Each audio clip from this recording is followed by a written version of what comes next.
Boss, in my quest to try to understand reality, several philosophers, some of whom are mutual friends, have talked about metaphysics as a way of not only understanding a reality, but even understanding science, because it's a way of embedding science within a larger reality. Mm-hmm. How do you view metaphysics and its potential power to help us understand what it's all about? I have a very negative view, Robert. I think that this is an attempt to extend science by means that they say are the same as in science. But in fact, what's important in science is that what you do should be subject to empirical test. And metaphysics, this extension of science in metaphysical ways, is not subject to any empirical test.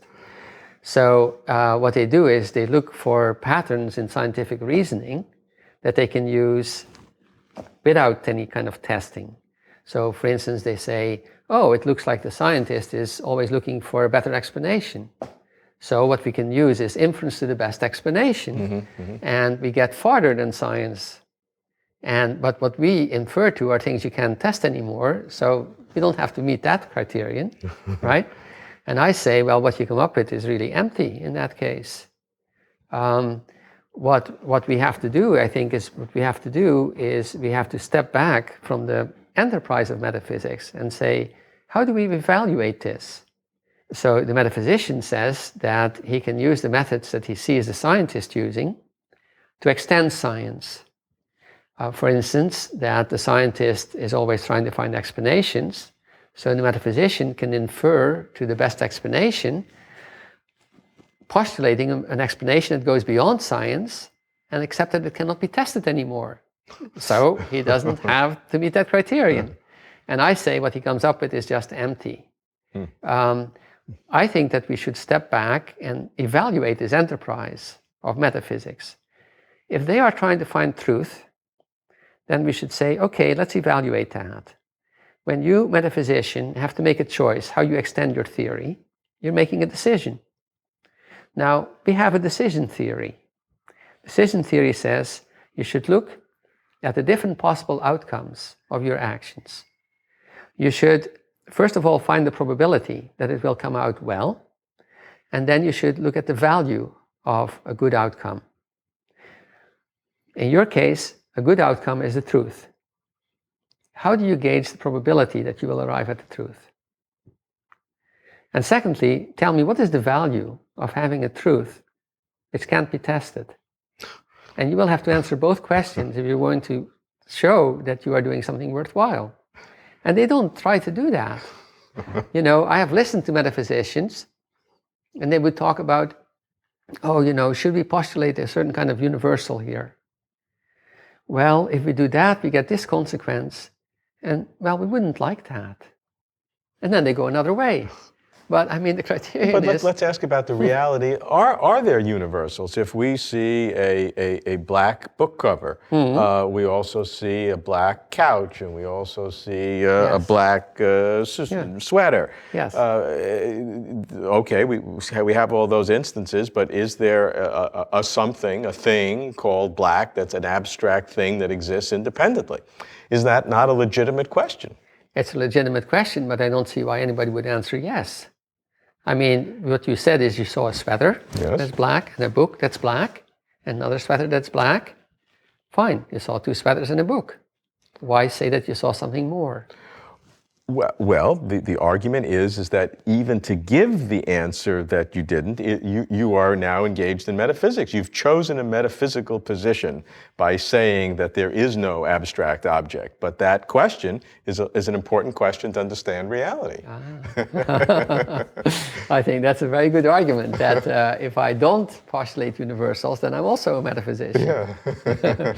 In that case, everybody is a metaphysician. Well, maybe it can't be self-refuted. Maybe that's part of it, a problem. But you know, the existence of a universal, seems to be an interesting kind of question about the nature, what things really exist. Yes, and I think I know what drives that kind of question, and that is that we want explanations. Yes. And a metaphysician the main vehicle for metaphysics is this demand for explanation. That's a wonderful point, because I feel that. I feel this deep need for explanation, even though I know that ultimately there's almost no chance I'm going to find one. Well, you see, there's a simple level where you can get explanations. If you want to know why there was inflation in the 80s, there will be an answer, right? And inflation in the universe, there may be an answer. And inflation, there may be an answer, right? But if you keep asking, what happens? Yeah. You know, pretty soon you run out of extra information to bring in. And then the metaphysician says, okay, there's no more scientific information to be had. I want something more nevertheless. And I say, what are you asking for? So that's where you as an empiricist put your hand up and say, stop. Exactly, exactly. You know, and there were famous discussions about this in the Middle Ages. The nominalists didn't want to accept universals, right? The realists said, then you cannot explain what happens. For instance, and this was one of their examples, you throw a ball. As long as it's in your hand is pushing it. It leaves your hand and it keeps going. What makes it keep going? And the nominalists didn't have any universals to answer with. So William of Ockham, when he wrote about it, he said, all that is needed for something to move is that there be a one place, and then there's another place, and there's no obstacle between. Now, I mean, he's just rejecting the whole question, obviously. But this was, in effect, the beginning of modern science, because that's the law of inertia. You see? And so it wasn't given up very soon, because even I saw one of the early textbooks of Newtonian science, and the writer of the textbook was still saying there must be what he called a vis inertiae, an inertial force that makes it keep going. And of course, Newton's law was just it keeps going, period. You see? But no explanation. He couldn't, he couldn't stick with that. He couldn't bear not to have an explanation. So right there in the textbook of Newtonian science, you get the vis inertiae. You've called the history of metaphysics the history of an illusion. Yes. But I'm not the first one. This was exactly Kant's criticism of the 17th century metaphysics, that you push these questions beyond what we can test, and you land in the illusions of reason. So then how can you account for the resurrection of metaphysics in philosophy really across the world today, the last decades? Yes. Yeah, no, I know that. You see, I'm sad about that, in the beginning of the 20th century. Can try to kill it, you try to kill it, it doesn't stay dead. No, well, the illusions of reason would never stay dead. We are always drawn to that, of course. But you see, when analytic philosophy began in the 20th century, they tried to kill it too. Exactly. And then somehow, Quine comes along and he says, there is such a thing as ontology.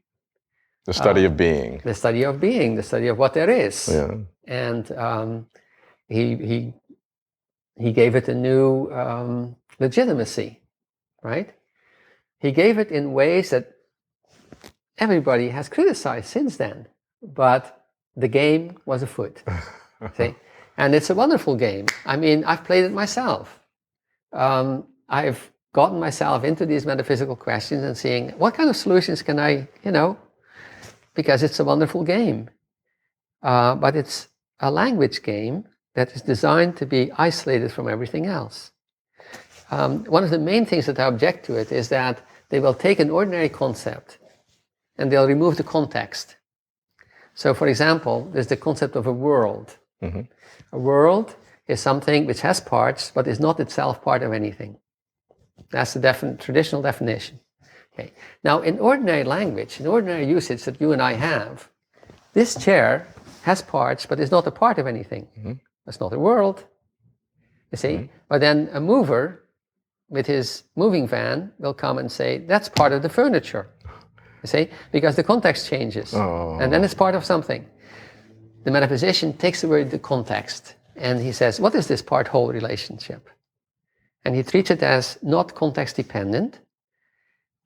And then what you get is something that looks like ordinary language, but is really technical jargon. And I would like to know who said it, that metaphysics, it is the art of making no sense in a language especially designed for that purpose. I think that's right. Yeah.